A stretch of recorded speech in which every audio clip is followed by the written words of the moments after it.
All right, I think we'll get started. Welcome to the third and final Fairbanks Center Modern China lecture of the spring, indeed, and the final one of the year. My name is Arunabh Ghosh. I teach modern Chinese history in the history department here. I also convene this lecture series. Before I proceed to introduce our speaker today, I want to just remind everyone that we have two more talks coming up that are not part of the Modern China lecture, but two more talks that deal with modern Chinese history coming up later this month. So I just wanted to flag them for you.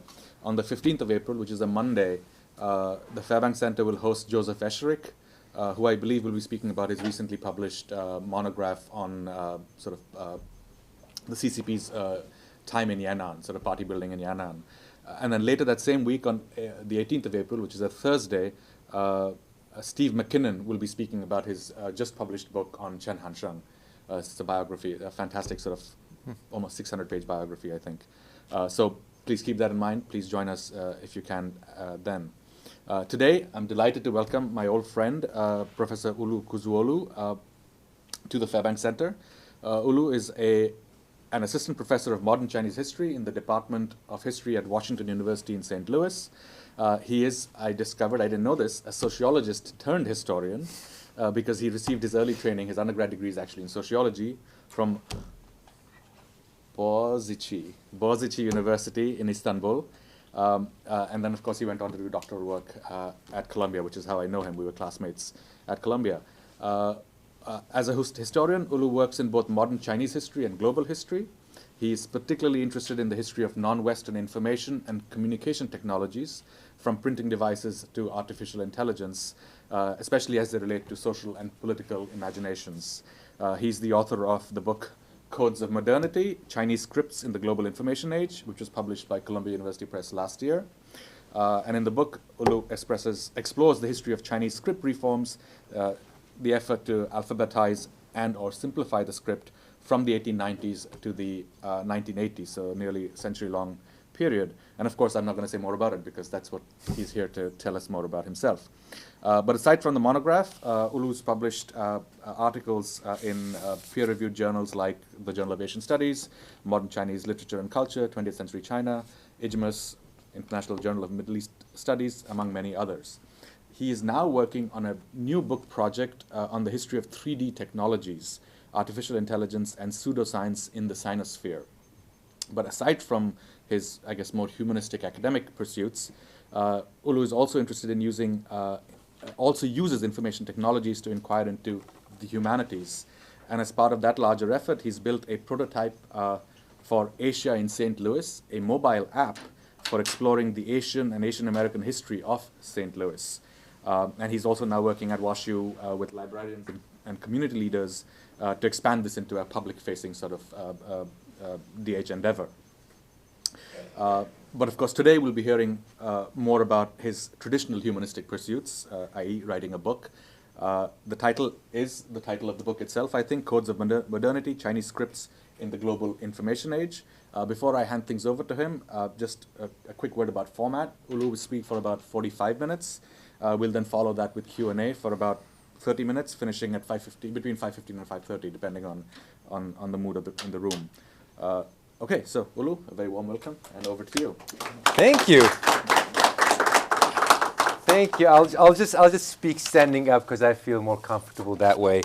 Thank you, Arunabh, for the introduction, and thank you for inviting me. This is my first time at Harvard, so this is quite a special occasion for me. So thank you for facilitating that. Thank you to everyone in the Fairbanks Center, especially to Sam for designing the poster, which was beautiful, and to Mark for taking care of all the logistics. You guys are awesome. Thank you so much. And thank you all, of course, for coming here and being here and listening to this talk.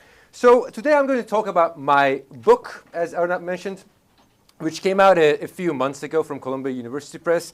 And the title of the book is Codes of Modernity, Chinese Scripts in the Global Information Age. And it's a book about scripts, as the title says. It's really about this crucial moment in Chinese history when Chinese reformers wanted to get rid of the scripts. They wanted to invent a new script for China, and they invented dozens of them, like the ones that you see over here. This whole thing started in the 1890s, and it basically persisted for about a century, and it took on many different shapes. For instance, there was a movement to create an alphabet based on the graphics of Chinese characters. You all probably know the Zhuyin Fuhao or the Guoyin Zimu. There was another movement to Latinize Chinese script and completely get rid of Chinese characters. It's known as the Chinese Latinization movement. There was another movement to simplify Chinese characters, and as you all know, the PRC uses simplified characters today. And there was even a movement to reform the Chinese Arabic script, which I'm going to talk quite a bit about today, which is not really known within this history, but it was in fact really important. And this entire movement sort of came to an end with the invention of pinyin in 1958, which is what we still use today to Latinize the Chinese characters. But even after 1958, there were still some people who wanted to pinyinize the Chinese characters. And this entire movement finally came to an end in 1986, officially when the State Council declared that pinyin was not going to replace the Chinese characters. So my book tells this century-long history of Chinese script reforms. And it all started with a simple question. That is, why? Why all of a sudden in the late 19th century did Chinese reformers want to fundamentally transform the script that they used in their everyday lives? I'm not the first person to ask this question. There's a large literature on script reforms. There's an old literature and there's a new, more recent literature. And the basic argument that governs this literature is that script reforms was a product of language reforms. So the argument goes like this. Around the turn of the 20th century, China was in need of a national language to assert its linguistic sovereignty. There were and still are hundreds of mutually unintelligible languages in China. So in order to bring the people under the banner of a nation state, Chinese reformers wanted to unify language. And in order to do that, they needed a phonetic script, hence script reforms. So according to this literature, language reform was the ultimate goal. Script was just a technical means to achieve that goal. Language was of primary importance. Script just tagged along. One of the things that I do in my book is to challenge this language-centered understanding of script reforms. Language and script are obviously related to one another, but I think it is theoretically and historically troublesome to prioritize language over script. So what I do instead is to reverse the conventional wisdom and argue that language reforms were the product of script reforms, not the other way around. And I'm being a little facetious in saying this, but you'll understand why I'm doing it in about 4 minutes. Because I think a deep concern about what to do with the script came first.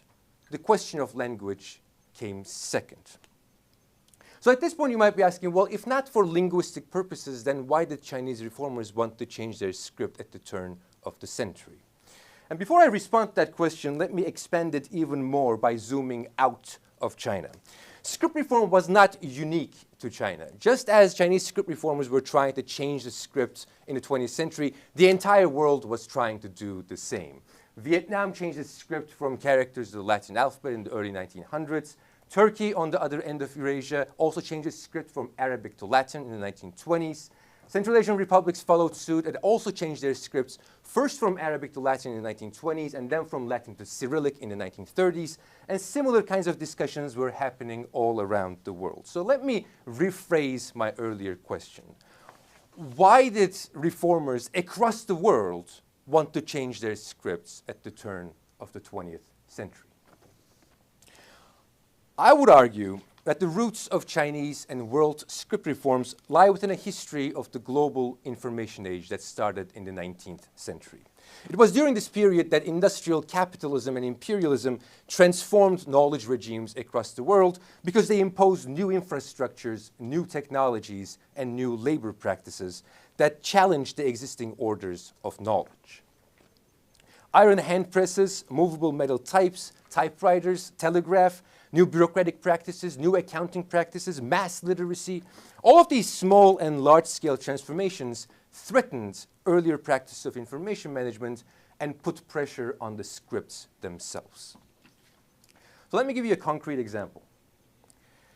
In 1896, a man named Wang Binyao wrote a book called A Record of Phonetic Letters. He was from Hong Kong, and his book called for efficiency and speed in writing. And he focused on one particular technology to make his case, and that is the telegraph. Now, telegraphy entered China in the 1870s, and the telegraphic network expanded radically in the next 2 decades, but there was one major problem. The Morse code was invented for the 26 letters of the English alphabet, abstracting each letter into dots and dashes.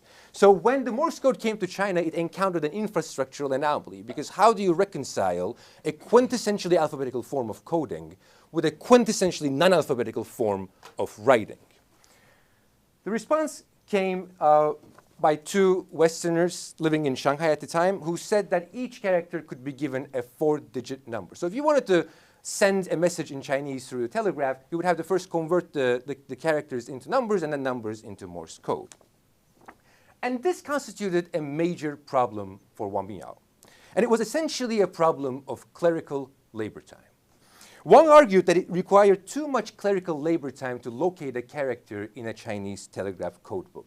For those of you who've never seen a Chinese telegraph codebook, I brought one with me today. It basically looks like this. It's like a little book that has 9,999 characters in it. And every codebook is designed according to the principles of Chinese lexicography. So each codebook is basically like a dictionary, but without descriptions.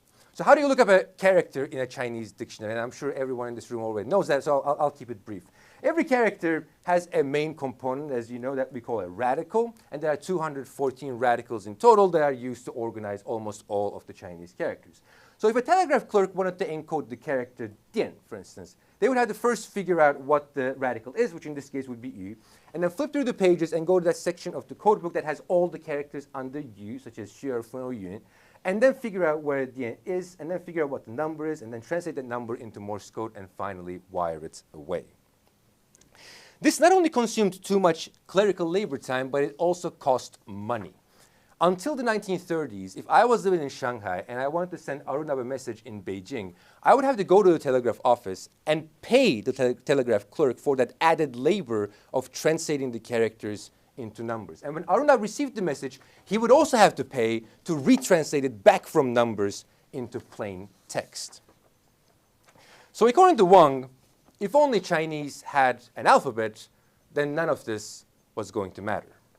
So he came up with his own phonetic shorthand to encode linguistic sounds. And his ambition was not confined to optimizing telegraphic communication. In his conceptual framework, telegraphy and literacy were both governed by the same laws of economy. Neither the time needed to learn a character, nor the time needed to transmit one, conform with the accelerating speed of information in modern life. So how does this example help us reformulate the historical roots of Chinese script reforms? Wang was one among many reformers who were concerned not with language, but with what they perceived to be inefficiency in mental and clerical labor. What prompted script reforms was not a desire to reform or unify language, but a desire to attain informational efficiency in a modernizing economy of knowledge. So here's the argument of my book in one sentence. Script reform was not the product of language reform, but the product of a political economy of information that transformed mental and clerical labor regimes in China and across the world. And this political economy is really important to understand. A few weeks ago, I was discussing with my students the history of the Luddites, the famous machine breakers of the early 19th century during that transition into industrial manufacturing. And we were reading E.P. Thompson, who makes a really great case about the Luddites. E.P. Thompson says, look, Luddites were not these conservative reactionaries. They weren't against technology at large. What they were responding to was a new political economy that was enshrined in the machinery and that threatened the existing social customs of the people and the communities that were built around particular practices of labor. So what the Luddites were trying to figure out was what kind of a society and culture they wanted to live in given the emergent political economy. I think of the Chinese script reformers as Luddites of a different kind. They were also responding to a political economy that transformed the social and cultural world that was built around centuries-old practices of mental labor.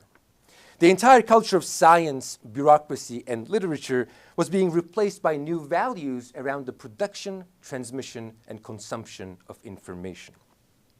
The Chinese script reformers were also trying to find a new place for themselves in this rapidly transforming economy of values that were enshrined in new technologies of information, such as the telegraph, such as the scripts.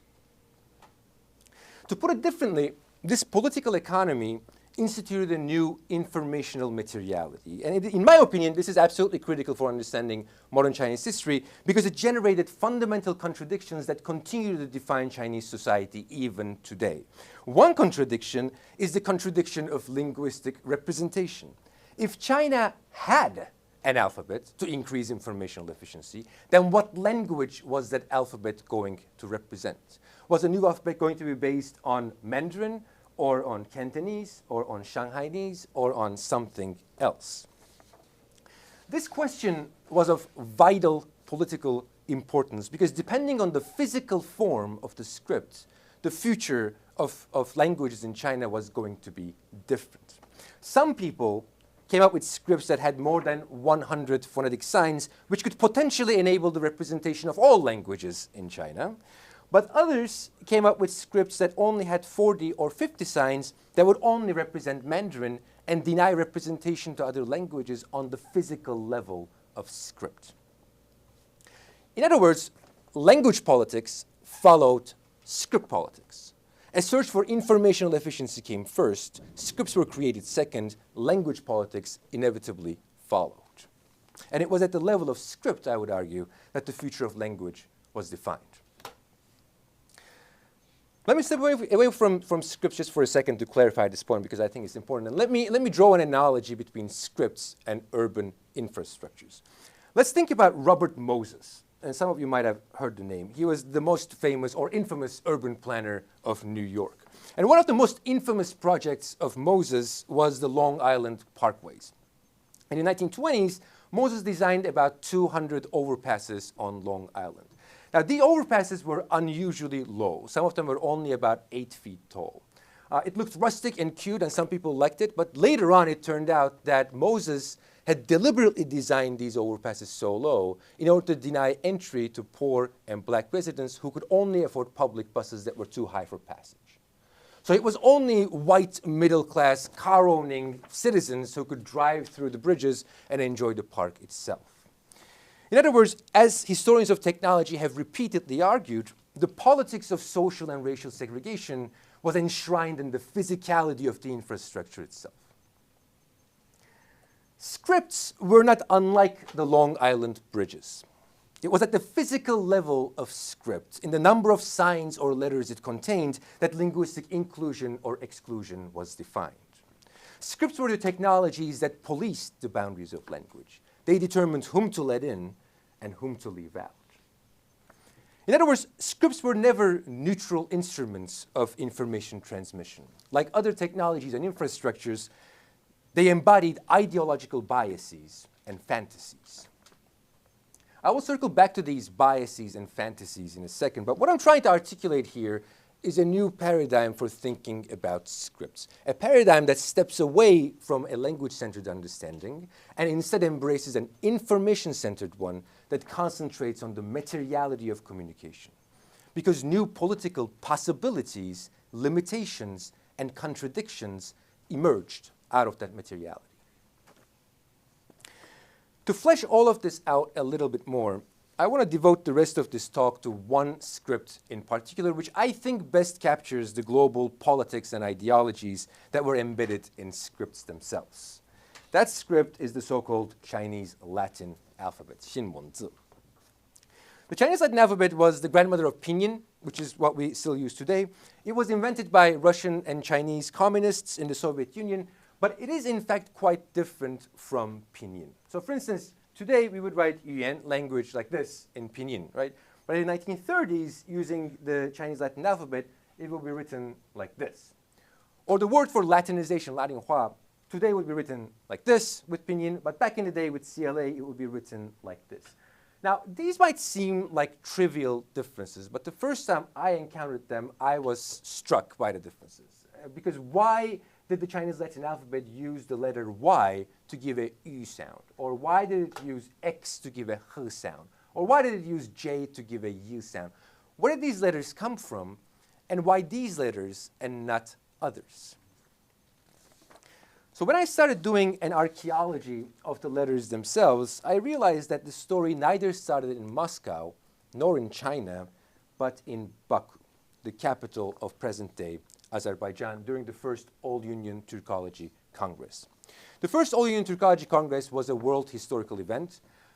It was a world historical event that no one's ever heard of, but it was a world historical event because it was during this Congress that the Russian and Turkic intellectuals came together to devise what's known as the unified new Turkic alphabet to Latinize the Arabic script that was used across Central Asia, among the Uzbeks, the Kazakhs, the Kyrgyz, the Azeris, and so on and so forth. It turns out that the letters of the Chinese Latin alphabet are by and large the same as the letters of the unified new Turkic alphabet, which explains their phonetic values. The J gave a Y sound because it in fact came from an Arabic Ya. The X gave a H sound because it came from an Arabic H. The Y gave a U sound because it came from a Wav, which could be pronounced as an U, and so on and so forth. So how did that become that? And in order to understand this, we need to understand why the Turkic scholars and intellectuals wanted to change their scripts in the first place. So historians who worked on Turkic alphabet reforms also argue that this was about language reforms in Turkey and Central Asia, and I again beg to differ. As I've said earlier, this was a global moment in the transformation of knowledge and information regimes. The Muslim world in the 19th century was facing the same kinds of challenges that China was facing. In fact, I can give the exact same example of the telegraph to make my case, but just to spice things up a bit, I'm going to talk about a different technology, and that is the industrial printing press. Now, the printing press entered the Muslim world in the 18th century, but it was only during the industrial age of print that it really took off. And again, there were problems. For those of you who are not familiar with Arabic, in the Arabic script, most letters have 4 glyphs. So for instance, Gain, which gives a G sound, is written like this if it's in the beginning of the word, like this if it's in the middle, and like this if it's in the end. So if you want to write G, G, G, which doesn't make any sense, then you would have to combine them together. Now, in the world of print, what this meant is that you need to cast 4 different metal types for the same sound. And reformers argued that this was going to be inefficient.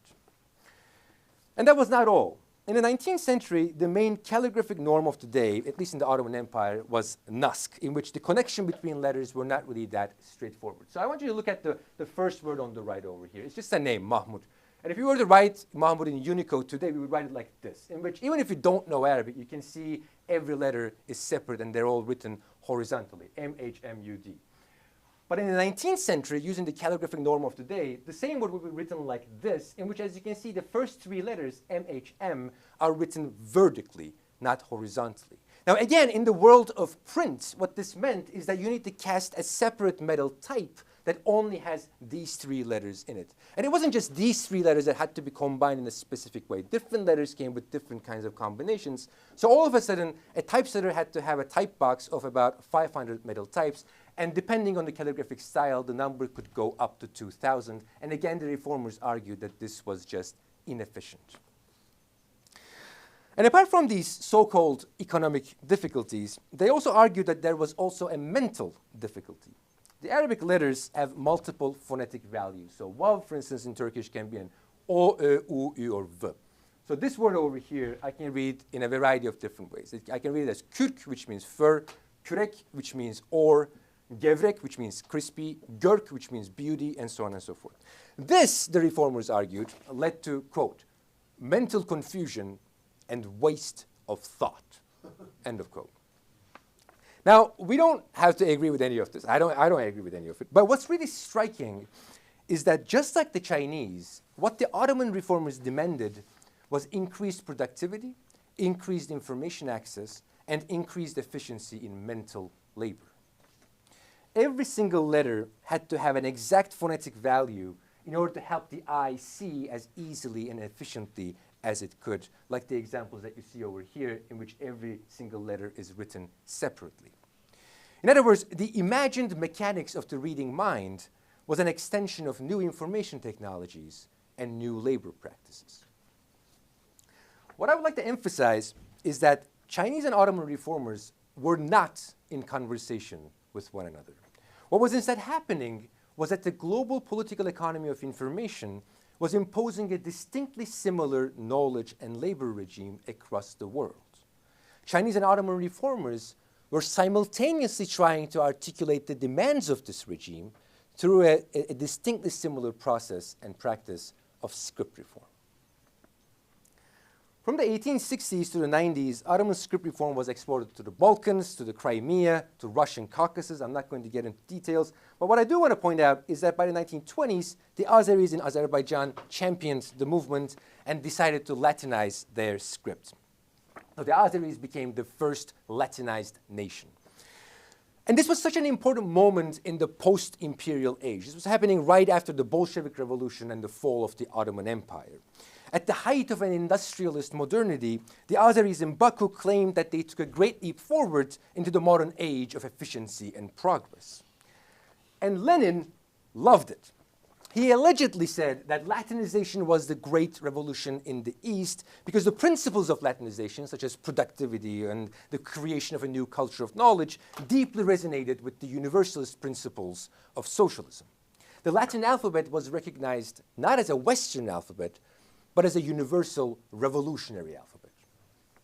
And the revolutionaries in the Soviet Union were especially excited about this because they thought that the Latin alphabet provided the perfect example for what's known as the scientific organization of labor. Scientific organization of labor was a term introduced by Alexei Gastiev, who was an admirer of Frederick Taylor and Taylorism. So it was an early Soviet search for the optimum bodily moves to increase efficiency and productivity. What is the optimum move to hit a nail, or to cut with a chisel, or to play the piano, or to act on stage, or for our purposes, to read and write?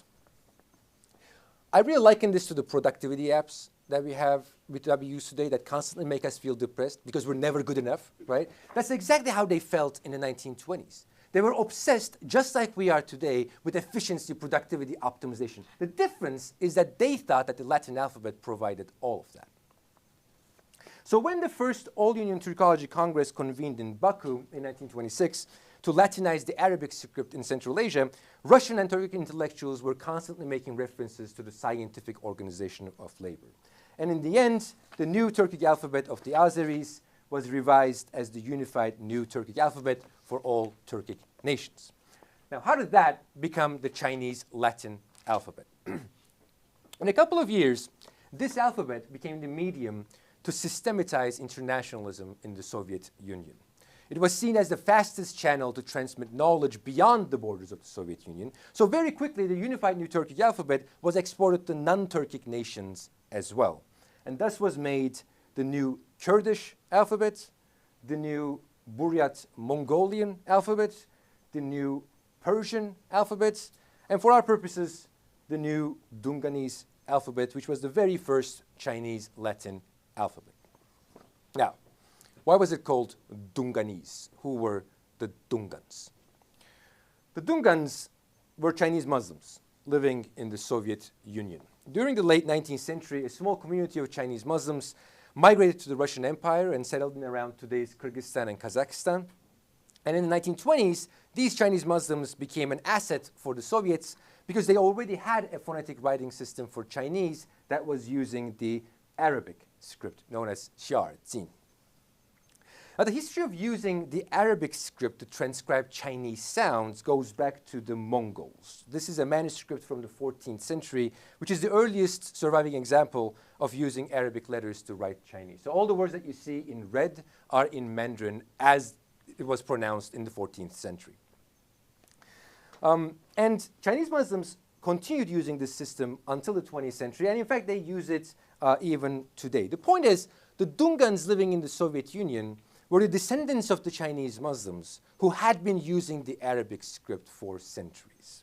And this turned out to be extremely convenient for the Dungans and the Russian internationalists who wanted to reach China because they already had a template to change the Arabic letters into Latin letters. So they simply took the Latinized letters of the unified new Turkic alphabet and applied them on the Arabic letters of Dunganese, and voila, the first Chinese Latin alphabet was made. In other words, the first Chinese Latin alphabet had nothing to do with Jesuits or Protestant missionaries. and instead everything to do with the reform of the Arabic script that was used across Eurasia, including China. The history of Chinese Latinization started as a Eurasian history that was written in Arabic letters. A couple of years after the invention of the new Dunganese alphabet, Chinese communists and Russian linguists in the Soviet Union came together to devise the first official Chinese Latin alphabet, which heavily drew from the new Dunganese alphabet. And this is really important to remember, because the place of the Chinese Muslims, the Arabic script, and revolutionary internationalism has been erased from the history of Chinese script reforms.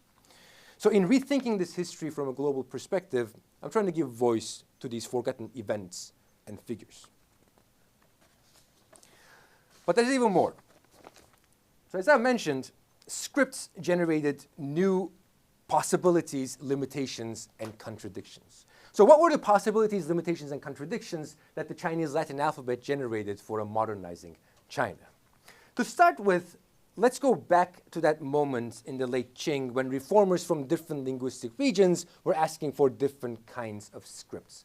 What came out of that discussion eventually was phonetic symbols, which was officially recognized by the ruling Nationalist Party in 1930.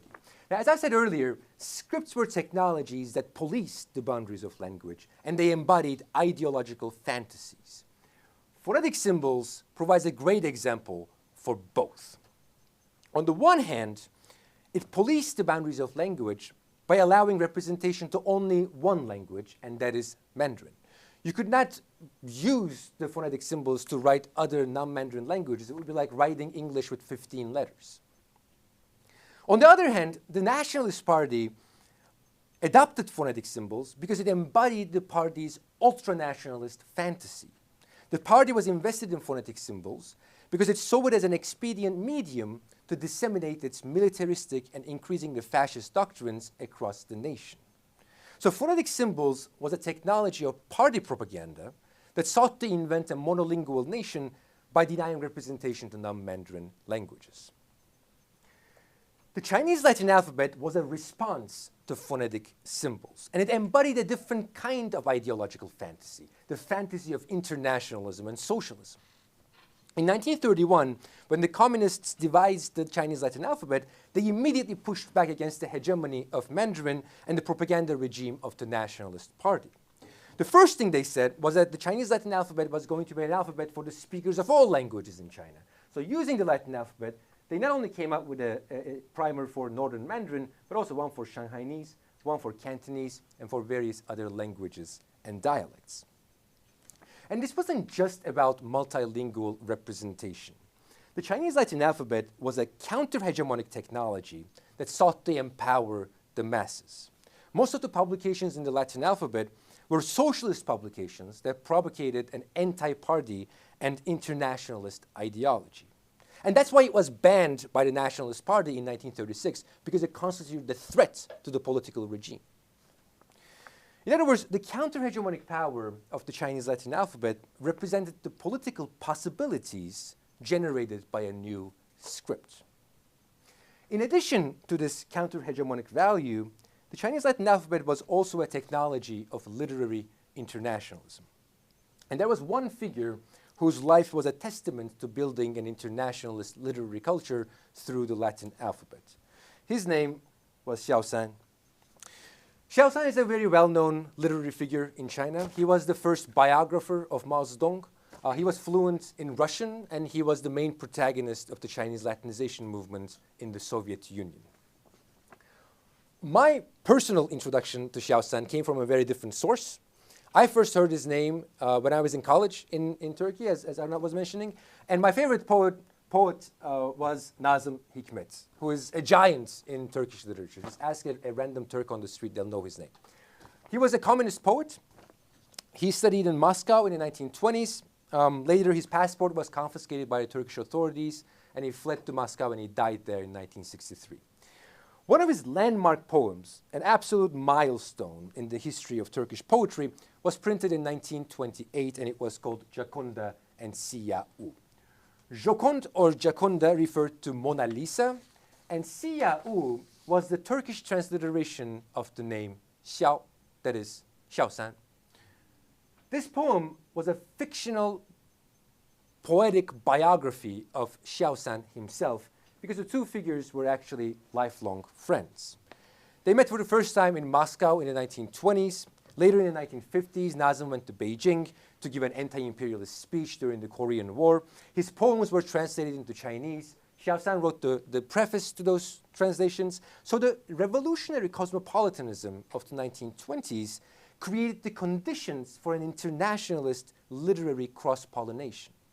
And for people like Xiaoshan, Latinization could offer a technology for this kind of an internationalist culture in which non-Western literatures that were until then unrelated, like Turkish and Chinese, could come together to create something new, like this poem. So in short, the Chinese Latin alphabet generated new possibilities, both for counter-hegemonic practice and for literary internationalism.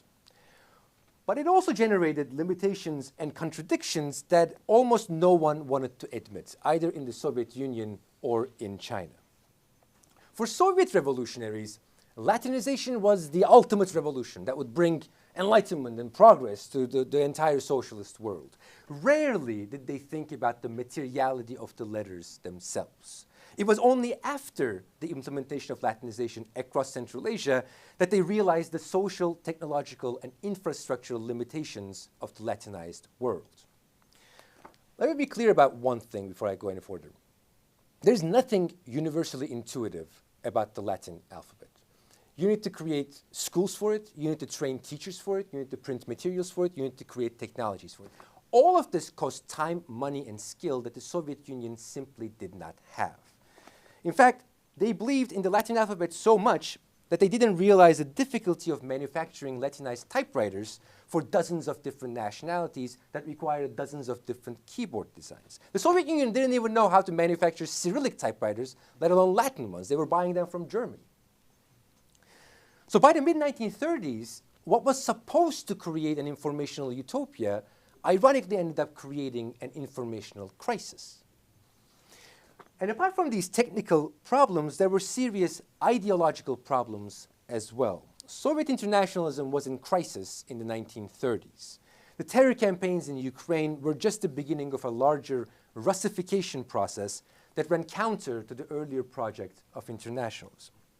So by the mid-1930s, the Central Committee did not even want to invest any money in the project of Latinization. When we read the reports from Vladivostok, where the Chinese Latin alphabet was actually put in practice, we see that teachers were not enough, textbooks were not enough, and money was not enough. Eventually, Soviet Latinization died a quick death in 1938 when Stalin ordered the Cyrilization of all the nationality scripts, replacing a decade of internationalism with a new regime of Russification. And this was happening in tandem with the Stalinist Great Purge. In fact, most of the Latinists, including some of the Chinese communists, were executed in 1937 and 38. Similar contradictions were present in China too. And in the midst of revolutionary counter-hegemonic enthusiasm, there was only one person who openly noted the troubled outcomes of Chinese Latinization. That person was no other than Xiaoshan. So I would like to end my inquiry into the contradictions of script reforms with one last story about Xiaoshan. So there was a really interesting meeting in 1936 in Moscow. This was just when Latinization was falling apart in the Soviet Union, and the major figures of Chinese Latinization, Soviet sinologists and Soviet linguists, came together in Moscow to discuss what to do. They were all kind of shaken by these new Russification policies, and they were genuinely concerned about the future of the Latin alphabet. So they were having this heated debate amongst themselves about what to do and what not to do. And at that point, Xiaoshan, who was also there in the meeting, he raised his hand and he said something that in certain ways undermines everything that I've said so far. Here's what he said. He said, I'm paraphrasing, he said, I've been at the forefront of Chinese Latinization since the beginning. I've done everything in my power to Latinize China because I thought that was the best thing we could possibly do for the revolution. But then, he says, the other day, I tried to write Chinese poetry using the Latin alphabet, and I just couldn't do it. And then he says, you know, this is a difficult problem, and I'll talk about it the next time. And then he never talks about it again. And I love this anecdote, because here is the leading name of Latinization, openly admitting that he is incapable of using the Chinese Latin alphabet to write Chinese poetry. What do you make of that contradiction? This anecdote, I think, captures the ultimate contradiction of Latinization in China. Latinization's greatest source of power, its universalist discourse of efficiency, productivity, progress, was also its biggest weakness, because it completely disregarded the socially embodied practices of reading, writing, and thinking. If Latinization was the revolution, Xiaoshan's moment of doubt showed the phenomenological limits of that revolution, because the protagonist of Chinese Latinization was yearning for Chinese characters. The Chinese Latin alphabet could internationalize China. It could work as a counter-hegemonic technology. It could even open new venues of internationalist solidarity and exchange. But Xiaoshan's confusion showed that there was something hidden in the centuries-old intertwinement between characters and literary creativity that the Latin alphabet simply could not replicate. Latinized letters could certainly replace Chinese characters, just like it did across Eurasia with the force of a modern state apparatus. But Xiaoshan thought to himself, is any of this really worth it? And I think that is a question that we should ask of any technology. What does it mean for a technology to be emancipatory? What does it mean for a technology to be radical or revolutionary? At what point does a technology become destructive in a way that is unredeemable? These are the kinds of questions that my book raises at large. Throughout the book, I identify global connections that we didn't really know existed, and I use those connections to ask larger questions about how a global political economy of information triggered paradoxical feelings of liberation on the one hand and loss on the other.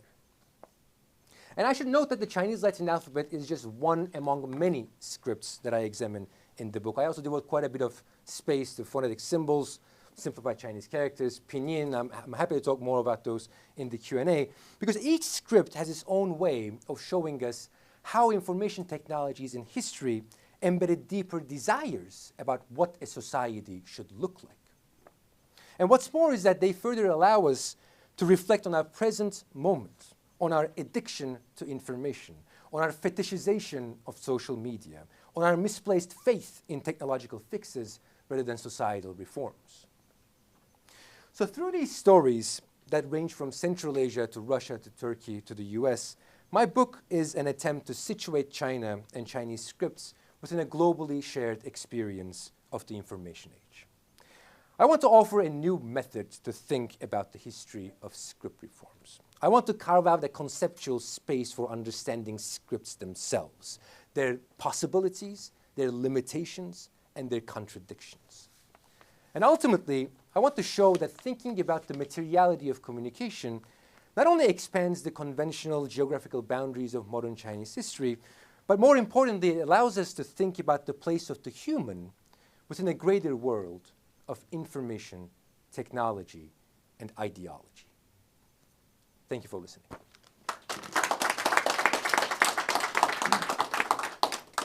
Great.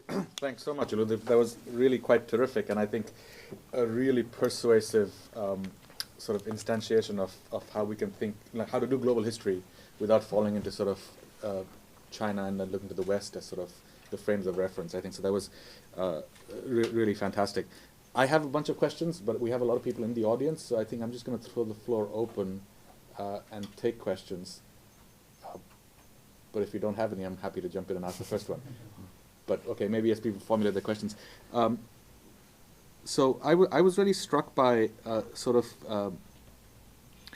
thinking of scripts as technology, and then how script reform imposes, as you just said, it allows for the imagination of all kinds of utopic possibilities and then sets off contradictions.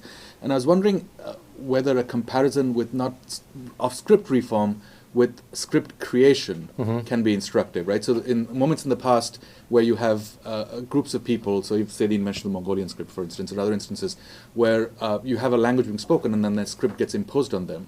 And then so this is partly inspired by what you ended on, which was sort of the absence of cultural production, aesthetics, value, all of the normative values that we want to ascribe and create that Xiaosan found so difficult to square that circle in some ways. So I wonder if that comparison can be instructive to think through, because it also introduces this element of time, right? So, and then one of the things we can think of is technology with the way it's imposed with a particular idea, but then has sort of unintended consequences. But with the creation of a script for a language that existed only in the spoken register earlier, you can see over time the possibility of creativity emerge, right? So, so I wonder to what extent that particular contradiction was a contradiction of a first adopter kind of moment versus later on, and more broadly, I guess, to invite you to reflect on this question of time, and maybe this way you can talk also about Pinyin and later parts of the book, if that makes sense. So just I think that's a great place to start the conversation. You're right. I mean, there is a the scripts. The way in which I think about scripts is obviously it's a technology, and the entire book is that scripts are a technology, but they're also political instruments. And in fact, I would say scripts are political before technological. And I think that's true for world history in general. Scripts have always been, the reason that we have certain scripts as world scripts is because states were behind them, right? So it's without the power of a state, a script can't really survive. At least that needs to be some form of a communal power that governs the script and governs the information regime. But at the same time, the other side of scripts is that they are embodied. And this is, I think, where Xiaosan was having serious difficulty, because the way in which he wrote up until that point was in Chinese characters, and changing that is very difficult, right? I don't know if anyone tried to learn a different script to write English, but I would invite you to do that and try to write something, anything, especially if you're a literary scholar or a literary figure and you're writing poetry or novels. Try to write a novel in English using the Arabic script and see what happens, right? Because it's an embodied problem. But as you suggested, that embodied problem could be overcome. I mean, if you train a whole generation of people to write Mandarin in Pinyin or in the Latin alphabet, then they will be producing. They will create that. Yeah. But what I find really fascinating is that moment of change. That moment of change and what that moment of change does to the phenomenology of creating knowledge. So I think, and this is what happened for the rest of Eurasia, in Turkey and Central Asia, they got rid of the Arabic scripts, and today no one uses it, right? And people are capable of creating literature and poetry and whatnot in the Latin alphabet. But that moment of change, is, I think, where we really see the contradictions. Great, yeah, thank you. Just a little background is that I grew up Chinese, but we're in Vietnam. So, and I attended French school. So, in the sense that what you talk about, a moment is not a moment. In Vietnam, it was decades. That's true. It was decades, and even now, that is also happening in China to some degree because of this. But not many people, I keep on not hearing that, is that how are you willing to give up? It's not put out there, because now you visit Vietnam, you can still see Chinese characters on them. My friends who don't know Chinese ask me, what is it on our temples and whatever. So that is why is that what are you willing to give up? Because to some degree Korean and so on, and to some degree Japanese, also still you can say even not I'd say decades, it could be centuries of transition.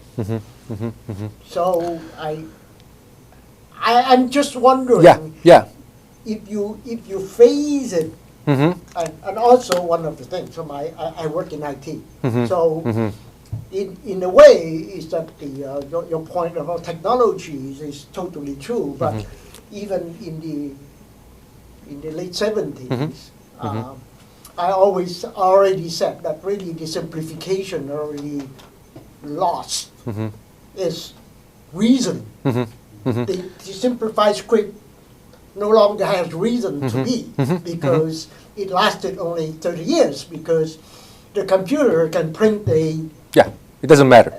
Yeah. Simplify but on the other hand, I think that the other technology things happening is that we also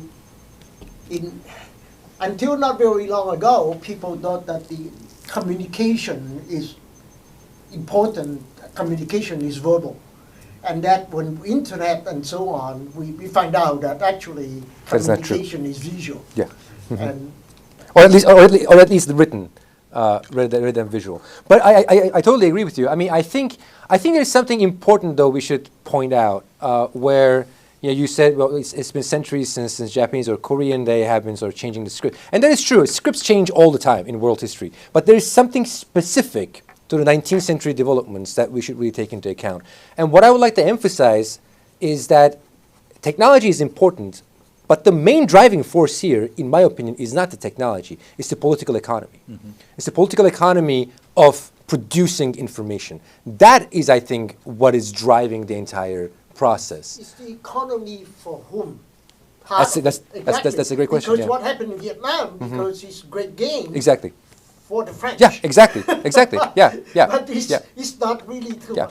And because it wasn't an immediate game, there are photos and when you see street signs in 4 different scripts. So that is not a good game. This is exactly the kind of point that I'm trying to make. It starts with the political economy of mental labor. And that is precisely what makes it so political, because it's efficiency. Efficient for whom? Efficient for the French colonizers. I mean, that's what the efficiency is for, right? I mean, when we think about efficiency, and this took me a while to really understand, because all of the Chinese script reformers are constantly talking about, well, they don't use necessarily the word efficiency, but words like ease of writing, speed, functionality, essentially all about efficiency. And if this is just a problem of efficiency, well, then let's just make a script that's efficient and let's just call it a day, right? But that never happens, because efficiency itself is always a social and political problem. And this is what makes the entire script engineering process such a complicated process, because it becomes very political and very politicized. Yeah. Thank you so much. And could you identify yourself too, just so that, yeah. Hi, my name is Jong-moon. I'm a graduate student studying history of Japan here. Thank you so much for this fascinating talk.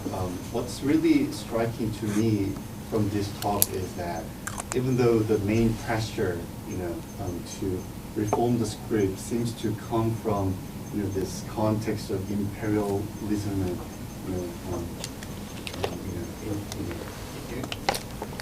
capitalism. In your story, the West, the Western forces, like Western Europe or the America, the United States, don't really come to the fore, and it's rather those nations or people in Central Asia. It's a very global, but it's also very Eurasian history, which I find very new and fascinating. Like, did you intentionally suppress your discussion on Western Europe or the United States, or could you tell us a little bit more about your choice of emphasis on the regions? That's a great question. Did I intentionally? I think I subconsciously erased it. I just didn't want to talk about West as West, and part of it was a desire to write a history that is. All modern history is about imperialism. All modern history is about colonialism. But I wanted to write a history that is not pegging this movement to imperial forces per se, and rather really trying to understand why this is happening globally. At the very inception of this project, I was thinking about this question. I mean, I was not thinking about writing a Eurasian history. I just wanted to write a Chinese history. That's what I wanted to do. But there was this sort of nagging question at the back of my mind where, why is this global? Like, how exactly should we understand the process in which this happened? And I happen to be from Turkey, so I read Turkish. So I was, as I was working on Chinese sources, I was just reading Turkish sources just because I was curious. And things started to come together just in terms of the vocabulary. And I find the vocabulary to be really interesting because in Chinese, the main, sort of one of the main terminologies that is being used, or one of the main vocabulary that's being used is 脑力, cerebral power or cerebral energy, 脑力劳动, right? Today would be mental labor. And it's constantly sort of talking, especially in the late Qing period, they're talking about script transformation and script engineering as a problem of 脑力, as a problem of cerebral power. And for a long time, I was like, what does that even mean? Like, why are we talking about this in terms of a problem of like cerebral power? And then when I started learning, reading the Turkish sources, which talk about waste of thought and mental confusion, it's the exact same problem that they're addressing with a distinctly similar vocabulary that had nothing to do with each other, right? So we're kind of seeing this globally synchronic emergence of a vocabulary that is trying to identify what the problem with the script is, and they're all identifying it in terms of mental power of this or that sort.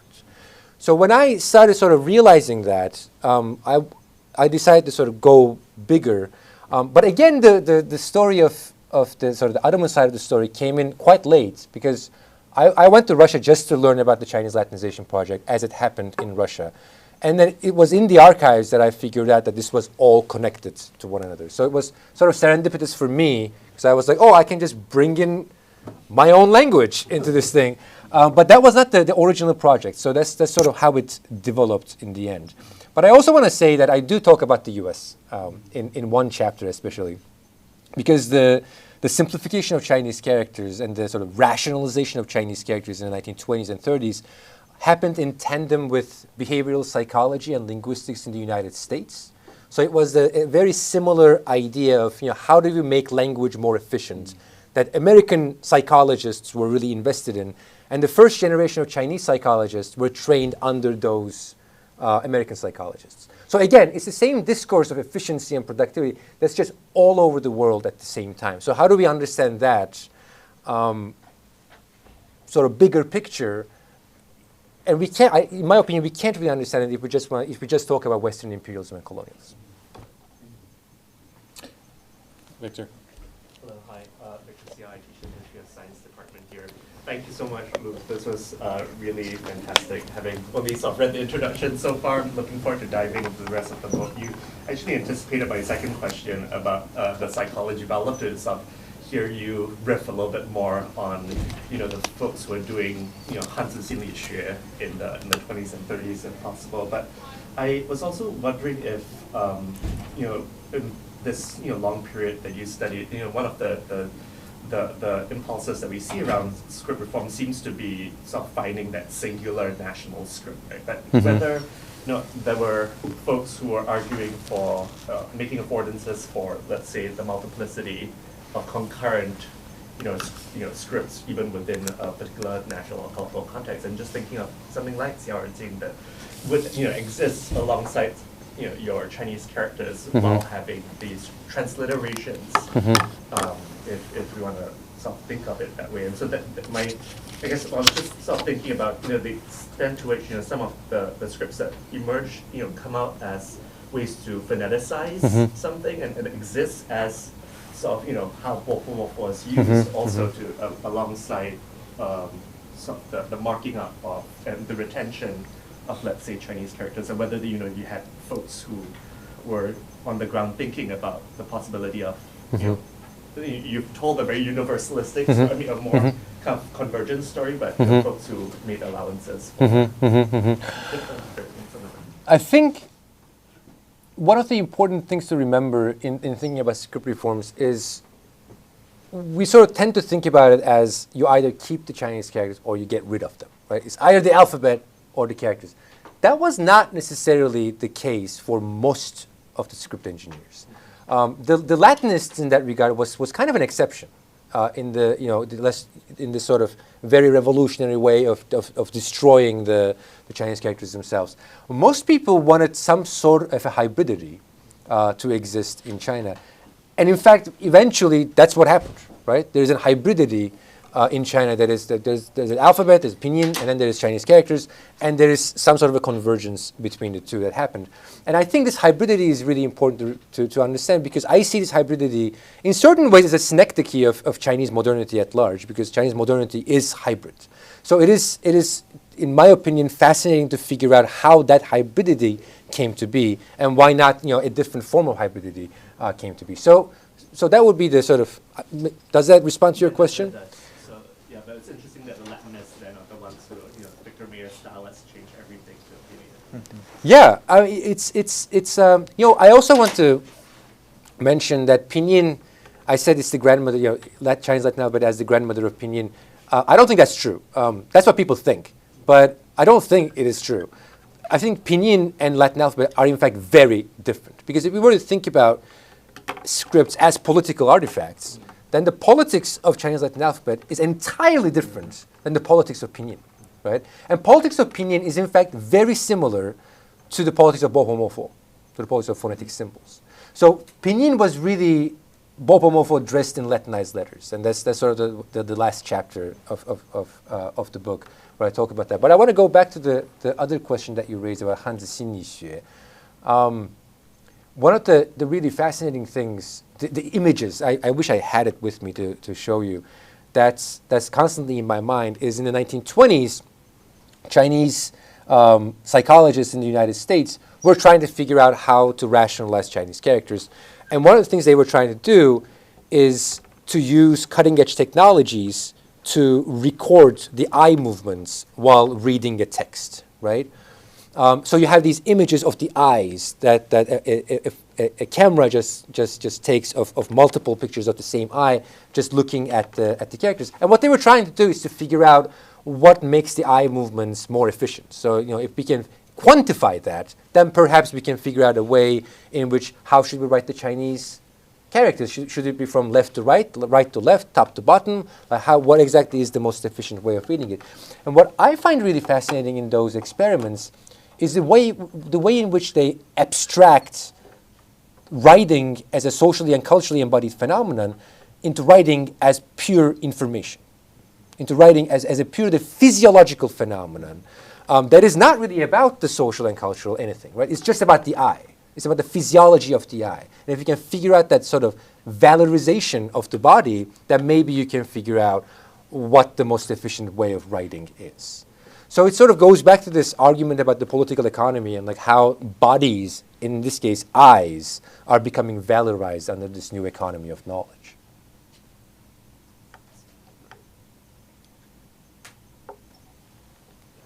May I ask, actually, whether you thought about linking to what we know one of the first major reform of script is actually the first emperor. And how do you think that their effort really had kind of unified at the time and so on? And it's not only the sequence, but also the certain shape and that kind of things, that what influence that had in the development in the following 2,000 years. Yeah, I don't think I'm the right person to respond to that question. I don't know enough about the Qin Shi Huangdi and his sort of reform of the script. But I would say, going back to the first question that Arunabh was raising, it's about state power, right? And it's about how do you manufacture information in a way that will be efficient for the state to function. And I think Qin Shi Huangdi in that regard was really important. And the creation of the unification of characters and whatnot, it was really about making information flow unobstructed, right, for the purposes of building a state. So that would be the extent of my knowledge. So I'm just going to stop there before I say anything else. But I think that is really important to remember. Again, it's the politics of the script that shaped the script itself. But I wonder, there's an interesting corollary then, right, to ask about sort of are there other actors who don't represent necessarily state or conventional political power that are also inspired by these so commercial interests, basically, Absolutely, right? yeah. And so I'm thinking now also of Tom Mulaney's work, but others who've talked about sort of private actors who are also trying to devise technological solutions. With some of perhaps these ideological, larger sort of grand utopian projects in mind, but also perhaps with much more basic commercial kinds of interests. Yeah. And I wonder, do you see that element as part of the story that you're uncovering?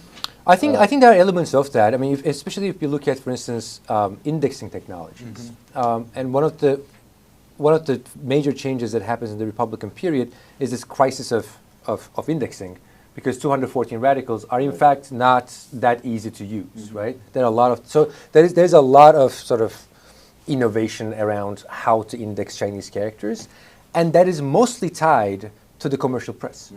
So the commercial press itself that's why Wang Yunwu, the four-corner method, is invented by Wang Yunwu, who is the owner of the commercial press, right? So there are a lot of commercial interests that also shape, in certain ways, the engineering of the characters themselves. But I think that story is really about the Chinese characters themselves and how do you change, different indexing methods, different writing methods. It's not really about creating a new script. Yeah. So the politics are very different in that regard. Yeah, great. Jamie? I want to thank you for this wonderful talk. This is truly illuminating in terms of the very unexpected pathway of developing this transcript, and as you mentioned, the political economy that is implicated. And like Arunabh, throughout your talk, I kept thinking, well, I don't know if Arunabh did, but I was thinking about Mulaney's book, which is very much also about script and technology, kind of interaction of it. And in terms of like the hybrid of whatever script that comes out of this reform and Chinese characters, Mulaney, I think he did mention this in the book, that there's this notion that Chinese characters are this unwieldy thing that cannot be kind of translated into modernity and into these technologies, and telegraph or computational typewriter, but the jokes on the folks around the world, because at the end of the day, came in with predictive input. It's actually much more efficient in terms of the amount of informational condensity that's available to convey. And so I guess I would love to hear more of your thoughts on, say, if someone were to assign your book and Mulaney's book, how would you want us to read them together? And also, as what you said about kind of the hybridity of the script and character as an key of Chinese politics, political economy, what do you think of this incredibly efficient now hybridized form of Chinese input? Is that a synaptic key? What can you elaborate on synaptic keys in your mind? Those are fascinating questions. So thank you so much for sort of allowing me to expand a little bit more on that. Mulaney's book, I think, is a fascinating book, and I should give him credit for sort of bringing out a lot of the ideas that I also explore in the book. I always found that book to be inspiring in a lot of ways. But I also find the narrative that he concocted for Chinese information history to be flawed in a lot of ways. One flaw is that for him, the entire process of alphabetization or phoneticization was basically an Orientalist process, right? It was a history of Orientalism, a history of Western colonialism. And his whole story of the Chinese typewriter and the computer then becomes a story of a heroic rejection of these Western Orientalists and Western colonialists and Western imperialists. Now, in doing so, there is a sleight of hand that he does in the book, which is that he makes you believe that China doesn't even have an alphabet, which is wrong. China has an alphabet. And it took 70 years to make that alphabet. So there is a whole story of the alphabet that became so powerful with the information technologies. That, I think, is really important to keep in mind. The second thing is, when we, sort of this, talking about the Chinese characters as these unwieldy technologies and the use of vocabulary to describe Chinese information technologies, I find problematic as well in certain ways. And part of that is because when he talks about Orientalism, and how Orientalists thought that Chinese characters, were backward and all of that, he wants us to side with the Chinese, the saviors of the Chinese script. But Orientalism functions in two different ways, right? And Edward Said is very clear about this. He says, on the one hand, it functions by saying the Orient is backward. On the other hand, it functions by fetishizing the Orient, right? It functions by fetishizing the culture of the Orient or the technologies of the Orient. So in making an argument about, Chinese, everyone thought that these were backward characters, but in fact, now today, it packs in so much more information, I think it's doing two things. One, I think it's fetishizing information technologies at large. And two, I think it's fetishizing Chinese characters and Chinese information technologies in particular. And in doing that, he is orientalizing exactly what he should be de-orientalizing. So I find that a really strange kind of paradox in that book. So how should people read? Well, I'm not the one to say how should people read the two books together. I mean, I'd be curious to hear what people actually take out of it. But the way I think about information technologies is not just about packing information or transmitting information. It's a political history. The moment you think about the pinyin as packing a lot of Chinese characters because you're packing in more information than the alphabet, then you're basically making just an argument about the information. There is no argument about politics. But technologies are political artifacts. And this is precisely where the fetishism really comes out, right? And that is not, in my opinion, the kind of history that we need for understanding any history of technology. So going back to the synecdoche question, that's a hard one to tell. But I think the way in which, the way in which I think about how powerful pinyin or other forms of input methods have become for Chinese characters, I don't see them as they saved the Chinese characters or Chinese characters are so much greater than the alphabetic technologies or anything. I really see them as a way in which China has become subsumed under a digital economy of capitalism. That's how I define it. The way in which Chinese characters today are so powerful and so efficient, it's really a story of how digital capitalism conquered Chinese characters. Not how Chinese characters conquered the West. It's actually how capitalism conquered China. And capitalism functions through heterogeneous means. I mean, this is not just in China, but also in Arabic script, also in Indic scripts, also in different scripts. All of these scripts became part of a digital economy. And I think, is that a good thing? I don't know. What is the politics of that? I think that's precisely what we should be thinking about. What's really fascinating was when you pointed out that the Soviets were so fascinated by Taylorism. So this could be one form of how Taylorism manifests in the thinking. Absolutely. Yes. Absolutely. Yeah. Thank you so much. Thank you. Great. Maybe we have time for one or two more questions and we can wrap up.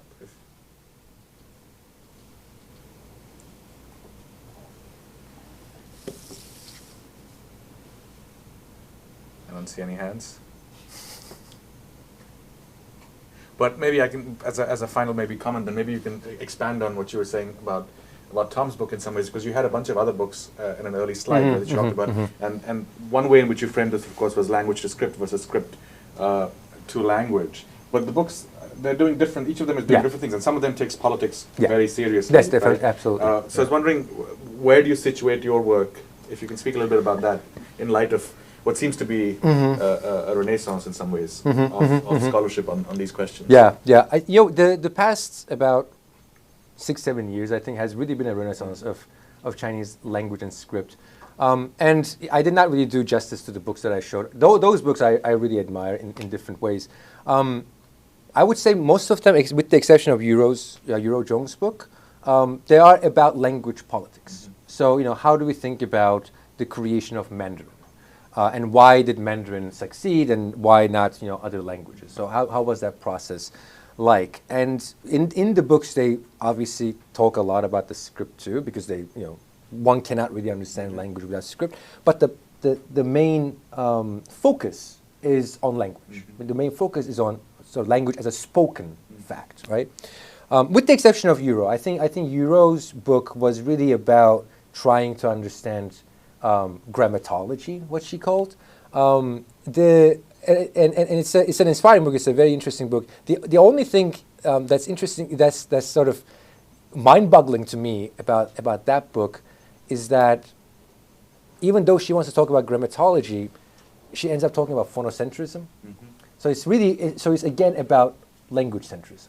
And she's critiquing that, why do we have phonocentrism as a sort of a modern phenomenon? And she finds the response in the development of linguistics as a discipline, and linguistics as being language-centered, a phonocentric project. And I think we need to take it down to the ground. And I think we need to look at the material processes themselves to understand how phonocentrism itself emerged in the first place. Because I think phonocentrism should be grounded in the political economy of information.